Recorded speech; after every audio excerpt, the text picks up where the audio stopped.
Welcome to Permission to Kick Ass, a podcast about leaving self-doubt in the dust, punching fear in the face, and taking bold action toward your biggest dreams. I'm Angie Coley, and let's get to it.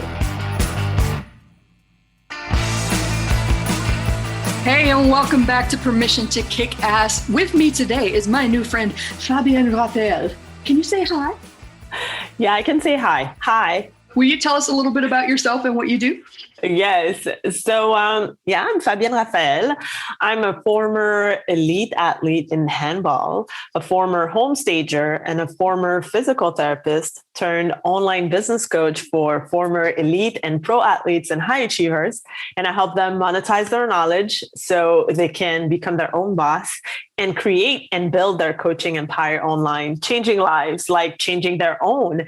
And I've been doing that for a while now, and it really fulfills me because, when you wake up and you witness the changes that happens in the clients' lives, it's extremely fulfilling, and it's like, it fills me with joy. So in a nutshell, that's what I do. I think that's awesome. And of course, people can't see the video that we're recording now, but you and I are looking at each other. And as you're listing all of the things that you've done in the past, my jaw was just like dropping lower and lower. I feel like so many entrepreneurs I know have this weird path where we've done a whole bunch of different things. Like, wow, elite athlete. Wow, home stager. Wow. Oh my God, there's more. Awesome. Do you think that having so much diverse background experience really adds to what you bring as a coach? That's such a great question, because for a long time I thought it was a curse. So if I go back to growing up, I touched like many things, and I was talented in many things. So I'm the kind of person, if I throw myself into something, if I put my effort, I can make it work. And I have a lot of curiosity. So I touched many things, as you can see, and I didn't even say like all of it, So when I got into the online world and people are talking about niching down and, being specialized into like one field, for me, it was a problem, because I was like, well, what if this interests me? And what if I get a little bit of everything, right? But then eventually I realized that this is what makes me unique. And each of those things that I've learned from the different backgrounds, I can bring into like the person I am today and share with my clients, as long as it's from sports or from physical therapy or from, being creative, like doing drawing lessons or playing the piano, whatsoever. I feel that everything made me learn something that I can transmit to my clients. So now I really identify it as, okay, it's a strength and it's a gift. And if I can share what I've learned along the way with my clients, well, so be it. Oh, I love that. And I'm so glad that we are starting right off the bat with this, because I feel like a lot of the coaching students that I work with, I help people start their businesses, especially creative freelancers. So like artists, painters, writers, especially. I have a lot of writing friends.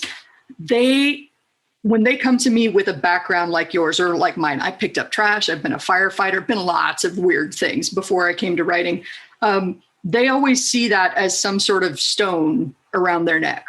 Like, I'm not coming to this with 10 years of accounting experience. I'm not coming to this with 10 years of aerospace experience. And they see it as a big minus. And so I really like that you've got two strong, powerful coaches, powerful women here standing here saying, hey, I had a lot of really random jobs, and it's actually bringing value to what I do now. Because I've got a lot of great stories involving falling on my face on stage and accidentally flashing my behind to people. So I'm like, if I can do that and get up and keep singing, you can speak on stage. I promise. It's okay. It's okay. You're probably not going to flash your butt to people after singing Tush by ZZ Top. Yeah, this should have been awful. Like, oh my God. How did you feel? It was my worst fear come true. Oh my God. It held me back from applying for auditioning for bands for years, because I was afraid I was going to forget the words, blow a note, make a fool of myself on stage. I managed to do all of those things in fairly short order when I first joined the band. And I remember just falling down and thinking for a second as these people are staring at my butt, because I wore a skirt when I tripped. Okay, well, I either have to run away and hide my face and never be seen again, or I have to get through this next break, because we were on break, and get back up and perform again. And so in a split second, I got up and made a joke. Well, I apparently can't sing Tush without showing you mine. We'll be back in 10 minutes. That was awesome. Yeah. Walk off into the night to take a shot and dull the nerves. But so courageous though. And I feel that probably like this was, I don't know, like, I guess whenever you have something to face that scares you, then you think about that. And it's like, yeah, if I've been over that, then, you know, what else can happen? You know, who cares about people's judgment? I know, no kidding. But like, it's really easy to get sucked into that fear, especially when you're doing something new of like, I don't know if I can figure out my way through that. What if I do fall on my face? And I love telling people, well, I mean, if you fall down in real life, not in your hypothetical business situation or whatever you're trying to do, you don't lay down and wait for death to take you. True. It could be long if you just lay down and wait. Just wait, just waiting with the rain and the animals and all kinds of crazy stuff. But we dramatize that a lot, especially in business, which is really weird. Like if I hit one stumbling block, it's going to be all over for me. Like, yeah, but you said something that struck with me here in our conversation. You said, you know, like people feel that when they're starting, like, you know, because they don't own the thing or they don't know everything. For me, I have to say that with my clients, like they already know what they're great at. So they already have their zone of genius, and that people can't take it away from you. You know, your new skills are maybe your business skills or the fact that you don't know how to market yourself, but you have literally the potential to be helping someone right here, right now with all the skills that you already have. And I feel that this is what people are missing when they're getting started. Like, oh my God, like they refuse to own their worth. And they're like, no, I'm just a beginner. I'm starting my coaching business. I'm starting to, you know, teach this or whatever. But like all these skills like that you've gained over the years, like they don't have value. Like, what is this? So I hate it when people are like, well, you know, when they're claiming that they're beginners, like coaches, beginner coaches. I'm like, yeah, you're a beginner in having your business, but no, you're not a beginner at helping people get that transformation. So I just wanted to make that clear. No, I love that. And the head trash is so pervasive, isn't it? Like we come up with all kinds of little reasons to justify our fears. I know so I did copywriting for 10 years. I still do some on occasion, but mostly I'm transitioning to coaching. And I had the same kind of head trash too. Oh, I've literally been paid to coach for other people's programs. And I've been coaching for years and years, but I'm going out on my own now and I don't know what I'm doing. And like, blah, blah, blah, blah. All of this head trash. And finally, this is why I love my mentors. I deliberately surround myself with people that call me on my BS in a very loving and supportive. Yeah, of course. They trying to mirror right back at me and go, you know, you're being ridiculous, right? So I had this story in my head when I first got started with my own coaching business, that how can I convince them they can start their own business when I can't show them I have had mine? Like I've worked for a lot of people in partnership with a lot of people for a long time. And one of my coaches just goes, yeah, but have you helped people start a business? And I was like, well, yeah. And he goes, well, how many people have you helped start a business? And I was like, oh, dozens. He goes, do they have results? And I was like, oh yeah, one just signed like a 12-month contract with his dream clients and it's going pretty well. And he was like, so remind me again why you can't start a coaching business. Like, boom. But it's funny how comforting it is to kind of step into that fear and just wallow in it for a while. Yeah. But then, and then that kind of fear too is like, okay, get over it. Like just focus on the people that you want to help instead of focusing it on yourself. Like, you know, when all the attention is like, oh my God, how am I going to feel? You know, why would people pay me whatsoever? Okay. So what about you focus on what you can do to help people? And then all your attention is on these people. So basically you're solution oriented, like you want to find a plan to help them out, or you want to do whatever it takes to make it happen for them. So take the attention away from yourself and probably like, I'm not saying it will like make all your problems go away, but maybe part of it, and it will give you that kick to actually get started at least. I think that's brilliant. It's super brilliant. I've long had a philosophy in my personal life. Like when I'm getting sucked into anxiety spirals, I try to make my world bigger, as I call it. Like I've clearly become the center of the universe and my problems are so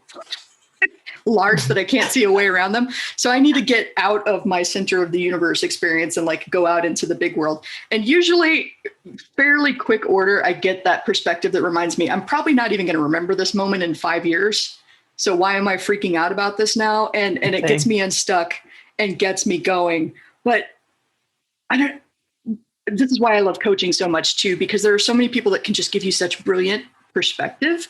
And I had another coach recently that challenged me on, because I'm very uncomfortable talking about myself and my accomplishments. And I've got some pretty big accomplishments. I've worked for some pretty big names. We talked a little bit before the call about how, for a long time, I've been kind of the behind the scenes person that makes other people into stars. And one day he said, okay, but if you challenged yourself to start talking about your accomplishments and owning them more, would that help other people feel confident and more willing to try it? And I was like, oh shit, you got me there. I have to do this uncomfortable thing. But he did that exactly what you're talking about in that moment, made me think about what I could help other people accomplish if I took the focus off myself. Yeah, that's crazy because and we see that proof every day on social media, for example, like someone you've never seen, someone who's never interacted with your content, who's never commented, you don't know that person. And randomly they hit your inbox and they hit the comments and said, what you said today, I really needed to hear it. Or I've been following you for a while and I want to know more about how you can help me. Or, for some reason, well, I guess it's because of those, complicated algorithms on social media. Yeah. But for some reason, like sometimes people are like, oh, I feel like no one's listening, no one's reading, no one's doing whatsoever. But it doesn't mean that because you don't have any interaction under your post that nobody's listening and you're not impacting other people's lives. You definitely do. So you just have to dare to share it and then let the magic happen. And consistently too, because I know a lot of people that I've encouraged to post or share or teach on their topic. Like if they don't see results within 3 to 6 months, they think they're a failure. And I'm like, no, see, 3 to 6 months is probably about the time where everybody else is giving up. So if you just keep going, even if it feels like nothing is happening, before long, you're going to publish that. You're in such a habit of publishing. You're going to put that thing out there that really takes off and you're going to be like, well, I worked 6 months and it was one post that did it. No, it was 6 months of effort that got you to that one post. So true. So true. And that's why I'm so big on, the thing about the consistency is about being clear about why are you doing this and what impact you want to have in this world, and what you strongly believe in and what your values are. Because when it's clear, you wake up every day and you do something towards that goal and it becomes easy to create that habit. But when you do something counterintuitively, or if you do something just to make money, or just like you don't have that clear purpose, or it's not so deep for you what you're doing, then of course, like the first thing that's going to come up, oh, it's raining today, I don't feel like working, I'll just lay in bed all day and not post anything, or not connect with people, or not trying to create connections or whatever. So yeah, I just wanted to add that because I feel it's important. No, I think that's brilliant. Netflix is calling. I can't work today. Well, Netflix is calling. I mean, come on. Netflix is good. Yes, they've got such good content. Like once upon a time, I worked in TV development, which are the people that find the show concepts and bring them to the networks and kind of match the branding up. And then I got laid off from the Oprah Winfrey Network and fell into copywriting by accident. So I love a good TV show, let me tell you. And I am prone to holding up on the weekend and just like binge watching an entire season. Yes. But you can't let that take the place of living your life, getting out there, talking to people, and trying to contribute. Yes. Yeah, I think that's great. Absolutely. Yeah. And that ties into something that we were talking about before the call, that results don't necessarily take time, but they take courage. Can you expand on that a little bit? Yeah. I mean, my latest mentor, she's the one always saying that. And she's so right, because, I used to believe that getting money quickly is impossible. But like by working with her, I realized that that's not true, because some people, when they get like fast results, it's because there are many things that they decided to do that the majority of people won't even dare to think about for doing it themselves. Right. And yeah, so it's just like a question of expanding your mind into what if it was easy instead of being hard, right? Yes. what if like, your biggest fear becomes like your greatest asset eventually, Yes. because you decide to just, okay, I'll do it. Because most of the time, what we're really afraid of doing, like with all those stories and the head trash, you call it, it's great. I love those words, that you have in your head, that story. Then you do the thing and you're like, oh, it's not as bad as I thought. So sometimes you've been struggling thinking about that thing for the last 6 months or for the last 5 years. I've had clients who had their dream coaching business in their heads for like 20 years, never acted on it because of fear. What if, I don't know enough and all that stuff. But then when they get started and they get, a quick result, they're like, oh my God, how come it was so quick? Well, it can be quick when you decide to do the right things and you have the courage to actually, do them. Yeah. I love that. I feel like that is a major stopping block for a lot of people trying to do something new, not just trying to start a business, is that they add all of these complicated things in there that seem like they should be there, that they contribute to your success. And I've been thinking about that same thing a lot. Like, what if it could be, how could I make this easier on myself? And I teach some of my students this concept that I call like lemonade stand. No, you don't need the branding. You don't need the new headshots. You don't need the perfect website. Like, I want you to think flea market. Like, I showed up with my product, I set up a table and I asked for money. That's it. Yeah. That's where you start. And then you get the money. And then eventually you're going to invest in the website and you're going to invest in traffic and you're going to try and grow your business. But like starting, get a product and find somebody that wants to give you money. I mean, that's a little bit simplified, but it can be that simple. Yeah. And I love how you say it. And I understand why people fall into that trap. Like I was one of them, because we're bombarded by this thing called the internet and, ads and great marketers, who know how to copyright and they convince you and you're like, oh my God, like I'm about to get started, but I don't have a website. I don't have a funnel. I don't have my Facebook ads ready. I don't have my photo shoot done. And then what you do, you take out of your personal money and you invest all of that and sometimes creating a website, for example, when you get started is not a great idea because you're not even clear on who you're serving, like what they're looking for. You don't have any experience like working with clients and it's not like, and then what will happen? You invest 5,000 into that. And then 3 months later, you're like, yeah, I don't think I'll work with that niche anymore. I'll just switch and you have to redo. Like, what's the point? For everybody listening, lest you think we're joking, that happens with probably like half the students that I know. If they're just starting out in a business, they go all in on a website and then they actually get clients and start doing the work and go, oh, this is not what I thought it was. I don't like this at all. And redo all that work. Oh my gosh. Like make a list of everybody you've ever met in your professional life and your personal life and email them and say, hey, I'm doing writing now. Do you know anybody that needs a good writer? Like just reach out to people and provide a service and ask for money. And then as you start working with people, you're going to get the feedback on, ooh, I do not like that project. No more of that. Or, ooh, that person was fun. How do I get more of them? How do I get them to hire me again? Like the action is going to give you way more data than studying and studying and studying. Yeah, you said the keyword here, action. I remember that when I got started with my first business, which was not like online, it was a healthcare agency. And I wouldn't talk about it. Like it was if it was the best kept secret, like I didn't want to say to people that I had a business or whatsoever, as if like it was going to help me with my marketing. Right. So I feel that, a lot of people are like that, they're the most brilliant coaches and they're hiding behind their computers and they never say anything.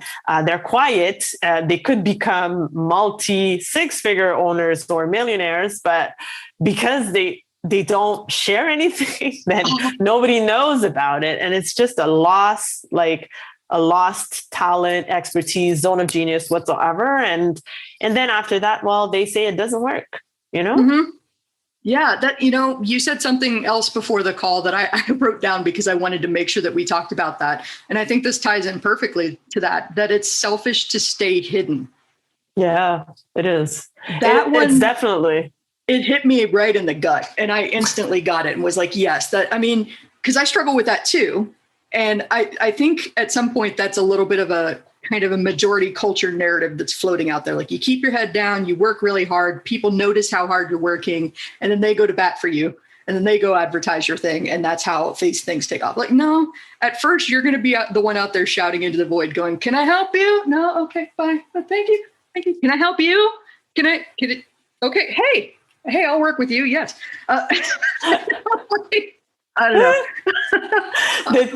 The thing about being selfish. And I think we spoke about it a little bit earlier. The fact that, you never know who you might influence or who you might impact, or, what is going to change in their lives. I think one of the most heartfelt testimony I received was from this guy. And he heard me I think it was when I was on Entrepreneur on Fire, and he heard something, and then he slid into my inbox and said, what you said there, to me, it was like, it gave me the courage to actually decide to start my own podcast. He was dealing with, he had mental health issues, suicidal and all that stuff. And he was like, I found my purpose and now I want to do it. And then he invited me to be a guest on his podcast. And of course I said yes. I was like, well,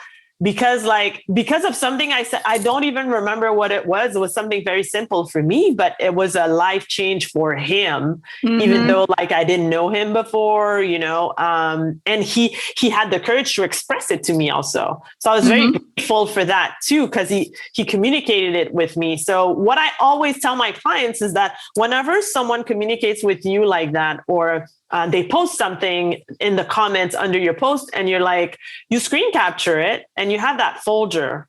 Yes. And you're on your phone, somewhere that you could, on your Google Drive, whatever, somewhere that is easily accessible. And whenever you have this huge amount of doubts, oh, is it going to work? Who's listening to me? Am I really impacting people?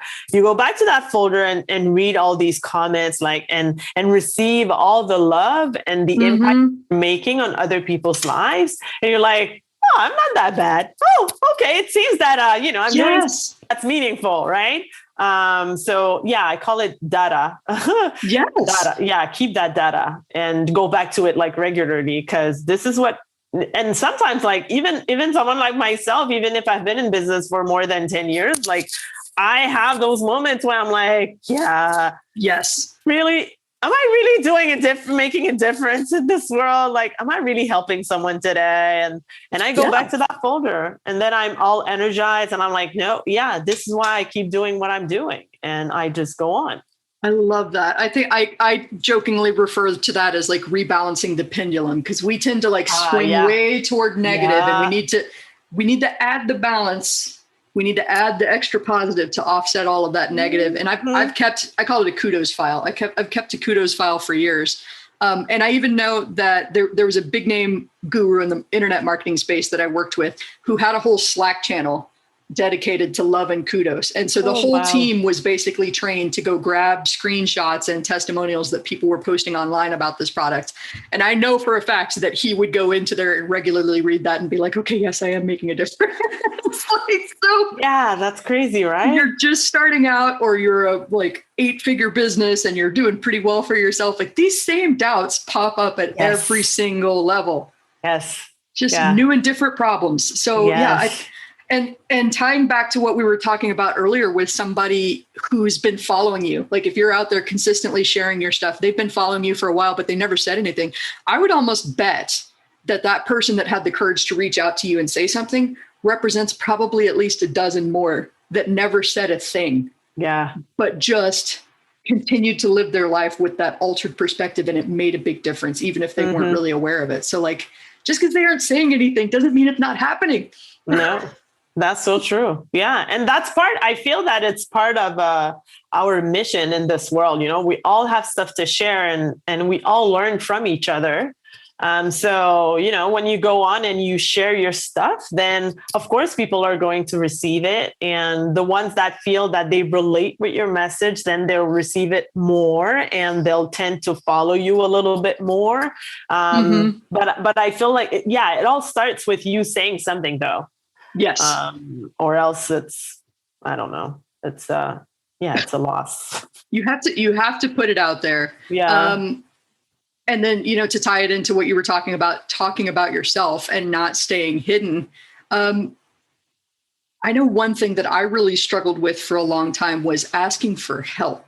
I don't know if you ever felt like, especially if I had a problem that it felt like I should be able to figure this out, which first of all, I feel like should be a 4-letter word. Like my best friend always says, stop shoulding on yourself. Okay, point taken. I will stop that.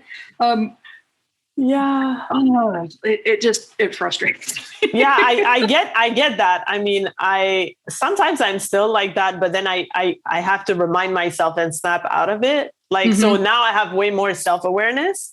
Yeah. But like, I have to admit that, there was a point where I was like, I've done that before. How come I make that mistake again? Or, and then you don't reach out and you're like, let me look for the solution. And sometimes, you would ask that specific person only that question and it would have been solved within like 30 seconds. Yes. But no, because you're like, no, I should know better. And then you spend hours or weeks on something that could have taken like 30 seconds to fix if you connected with the right person. But when I started with my online journey, I started with my podcast and I had to, I wanted to interview a bunch of influencers. So I was still like unknown. Nobody knew who I was, but I dared to connect with so many people. And I received yes from people that I never thought would say yes because I had sent a message like that. And it's just because I dared to do it. That's the thing.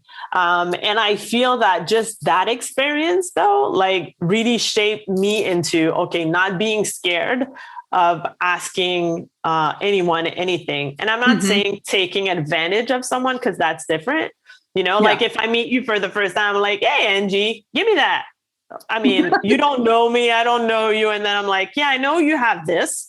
Can you please give it to me for free? Like, just like that. This is not the way I'm talking about. I'm talking about, creating, nurturing a relationship or connecting and bonding on something that we have in common. And then eventually when the relationship nurtures and stuff, like see if there's something that's possible, then, you explore that. That's what I mean. So I feel that the experience of just daring to, ask for help when you need it, it shapes like everything else. It helps for relationships. It helps for business. It helps for like many things in life. I feel. Yeah. And I think there's two great things that I was thinking about there, like a realization that I had over the years that we get in our heads a little bit when solving a problem. And because we're struggling with it, we tend to project that on other people. Like, I can't bother them with this problem. It's going to take up too much of their time. And then just like you pointed out, well, but they have a solution for that and it would take 5 seconds. And, you and I have been coaching long enough to know what that feels like when somebody goes, well, I don't want to bother you with this. And I'm like, lay it on me. Give me the okay, yeah, I'm going to give you this resource. I'm going to introduce you to that person. And then they come back the next day and say, oh my God, you fixed my problem. I'm so grateful for you, which makes me feel amazing. Like, I just helped you get unstuck. I didn't ask you first, before I connect you to this person that could solve your problem inside 5 minutes, I'm going to need a fee for that. Like, no. You asked me something, I can help you inside 5 minutes. That's going to get you unstuck. Absolutely. So I like to talk about it as not robbing other people of the joy of helping you, because we all like to help other people like we've been helped, I think. And I think that ties in wonderfully to what you were talking about with asking the people that you didn't think would come on your show. I think they want to help too, but nobody wants to ask because they're too intimidated.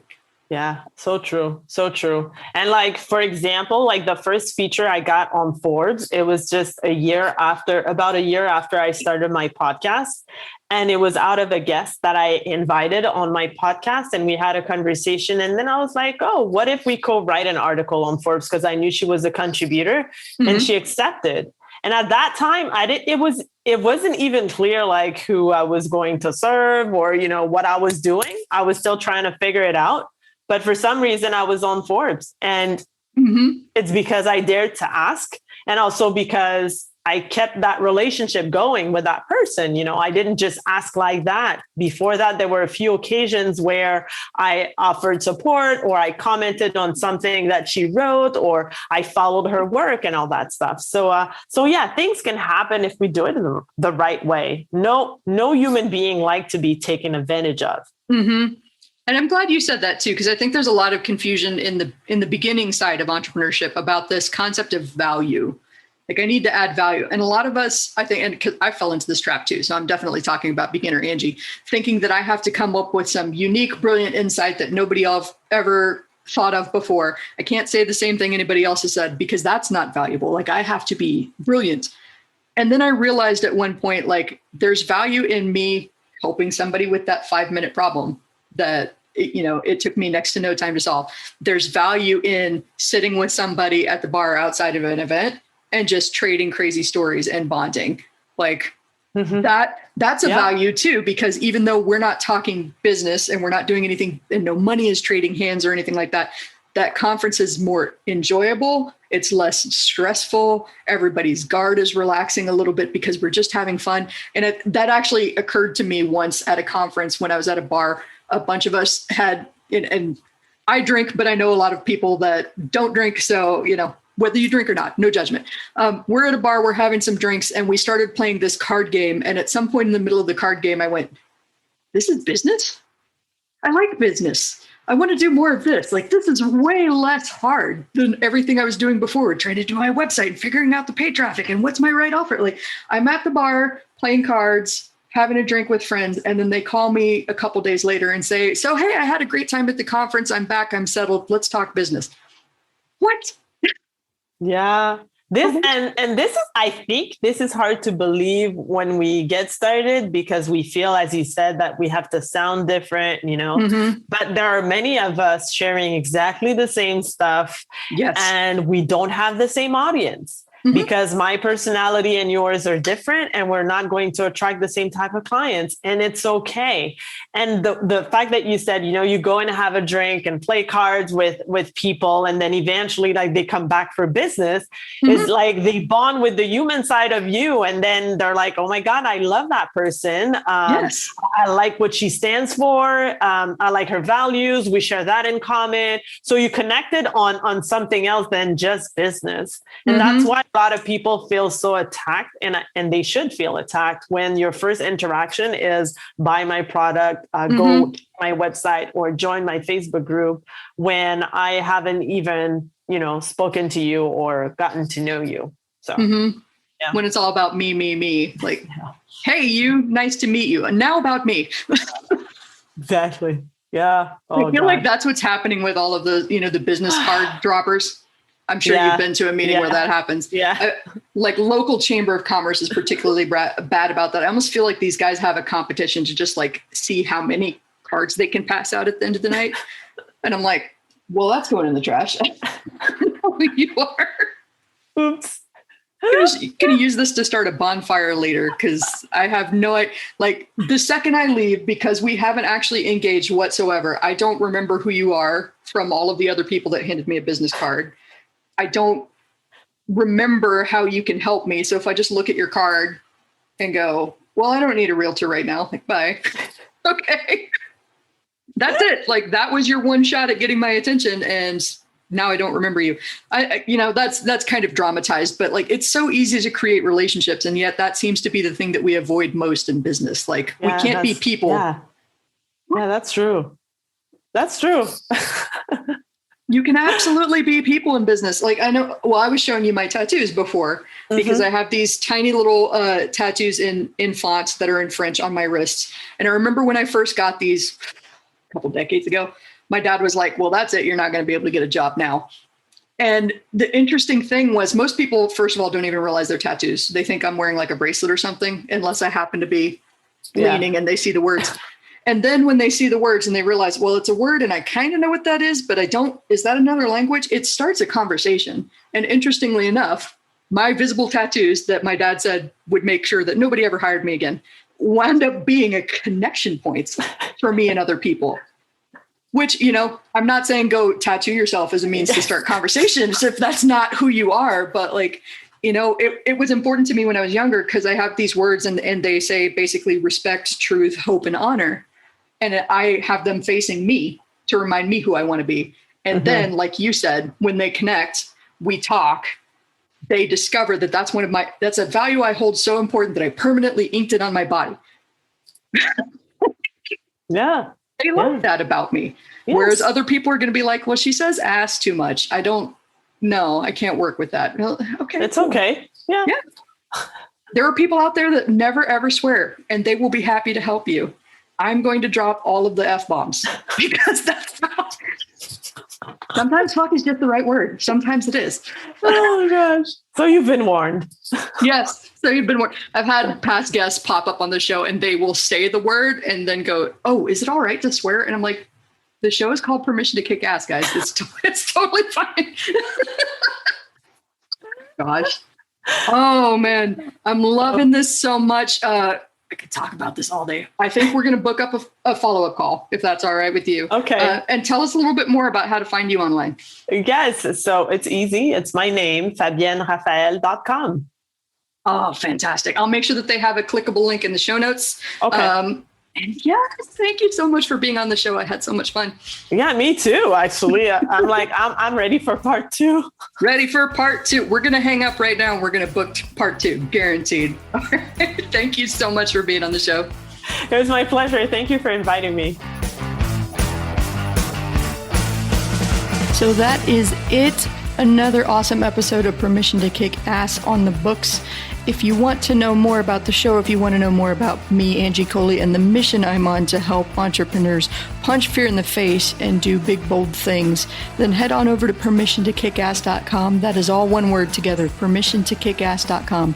Make sure to sign up for my email list so that you know whenever there's a hot, fresh, and ready podcast episode out for you. And also on Mondays, I like to send out a little newsletter called Kick Monday's Ass. I'm sure you're totally surprised by that. So thank you for being here with me today. I'm Angie Coley. Make sure that you share this with a friend that needs to hear this message today. Like it, share it, comment wherever you're listening to this today. And let's go kick some ass.